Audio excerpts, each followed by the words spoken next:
आज मंत्रिपरिषद में 6 विषयों पर निर्णय ले गए हैं।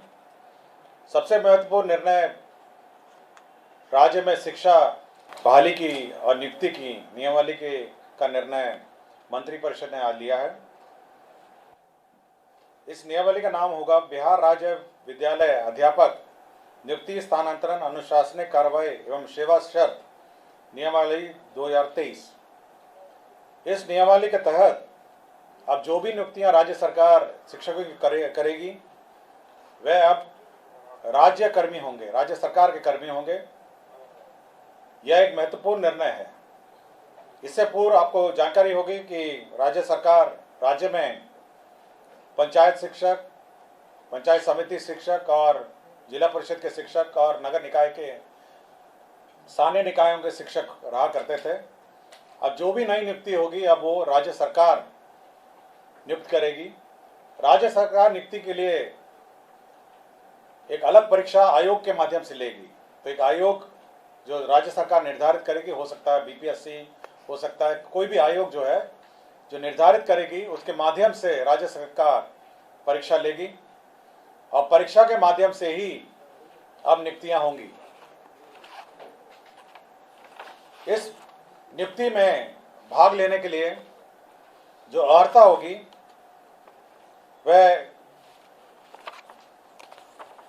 मैं पढ़ देता हूं। इसकी नियुक्ति की जो अनिवार्य अर्हता है, भारत के नागरिक हों और बिहार राज्य के स्थायी निवासी होना चाहिए, ये पहली अर्हता होगी।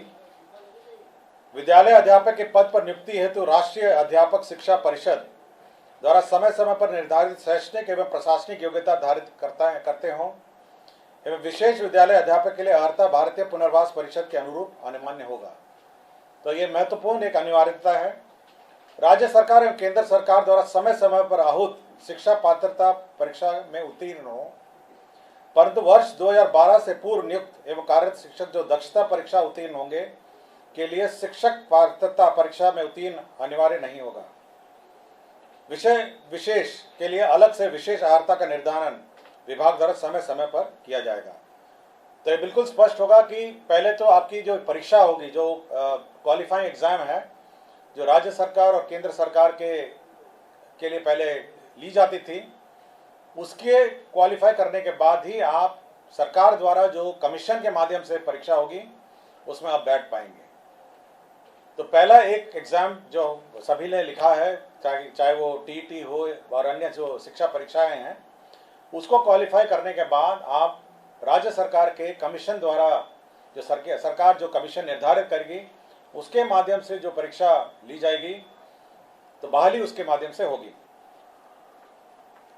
इसमें न्यूनतम आयु निर्धारित है 21 साल और अधिकतम आयु सरकार द्वारा निर्धारित की जाएगी। जो सरकारी नौकरी में अधिकतम आयु है वह होगी, लेकिन जो 10 साल की नियुक्ति वर्ष का जो छूट होगा, इस नियमावली के प्रवृत्त होने के पश्चात नियुक्ति के प्रथम संव्यवहार में अधिकतम आयु सीमा में 10 वर्ष की छूट दे होगी। तो इसमें नियमावली में 10 वर्ष का छूट का भी प्रावधान है जो लोग पूर्व में नियुक्त होंगे। इसमें यह खासियत यह है कि इस परीक्षा में जो अभी वर्तमान में जिसको आप कहते हैं 7वें चरण या अन्य चरण जो हैं, वो लोग भी बैठेंगे, परीक्षा लिखेंगे। और साथ ही साथ जो अभी तक जो शिक्षक नियुक्ति जो गैर सरकारी शिक्षक हैं, जो सरकार के जो नगर निकाय और पंचायत स्तरीय और स्थानीय निकाय के शिक्षक हैं, वह भी इसमें बैठ पाएंगे। तो सभी प्रकार के शिक्षक जो हैं, जो अर्हता रखते हैं, वह बैठ पाएंगे और इस नियमावली के माध्यम से अगर अर्हता रखते होंगे तो कमीशन द्वारा जो परीक्षा ली जाएगी उसमें बैठेंगे। सभी जो कैंडिडेट्स हैं जो इस परीक्षा में लिखेंगे उनको 3 मौका दिया जाएगा। तो 3 बार लिख सकेंगे और 3 मौके के बाद वह नहीं लिख सकेंगे। जहाँ तक रिजर्वेशन की बात है, सारे राज्य सरकार द्वारा निर्धारित आरक्षण रोस्टर का पालन किया जाएगा और लेकिन साथ ही साथ जो आरक्षण है प्राथमिक एवं मध्य विद्यालय के मूल कोटि एवं स्थानक कोटि के विद्यालय प्रधानाध्यापक के पद पर प्रत्येक विषय में न्यूनतम 50% महिला अभ्यर्थियों की नियुक्ति की जाएगी। जो वर्तमान में शिक्षा में जो आरक्षण लागू है वह यथावत रहेगा, किंतु अन्य जो महिलाओं को छोड़ के अन्य जो राज्य सरकार का जो आरक्षण का नियम है वह लागू होगा। इसके साथ साथ अब सरकार के जो कानून हैं, सरकार के जो नियम हैं, सरकार का जो पेंशन है, सरकार का जो निर्धारित एनपीएस पेंशन है, ये सब लागू होगा। सरकार के जो आचरण है वो लागू होगा। यह नीति अब जिला संवर्ग के रूप में होगी, जिसमें जिला के अंदर स्थानांतरण का प्रावधान है और अंतर जिला का भी स्थानांतरण का विशेष परिस्थिति में प्रावधान है। संपुष्टि, सेवा संपुष्टि भी उसी अनुसार है, शिकायत अपील भी उसी अनुसार है। और कैबिनेट ने यह निर्णय लिया है कि अब अन्य किसी प्रकार से शिक्षा की नियुक्ति नहीं की जाएगी, शिक्षक की नियुक्ति नहीं की जाएगी। केवल जो सरकार द्वारा निर्धारित कमीशन है उसके माध्यम से परीक्षा होगी और उसी माध्यम से अब शिक्षा नियुक्ति होगी। यह बिल्कुल कैबिनेट ने स्पष्ट निर्णय ले लिया गया है। सप्तम केंद्र पुनरीक्षित वेतनमान संरचना में वेतन जो प्राप्त कर रहे हमारे सरकारी पदाधिकारी कर्मी हैं, उनको 1/1/2023 से के प्रभाव से डीए का जो रेट है वो 38 के स्थान पर बढ़ा के 42% हो गया है।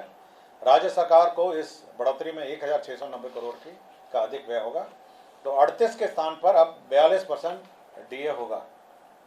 राज्य सरकार ने अपना जो कंटिजेंसी फंड है उसको 350 करोड़ से बढ़ा के 10,000 करोड़ कर लिया गया है।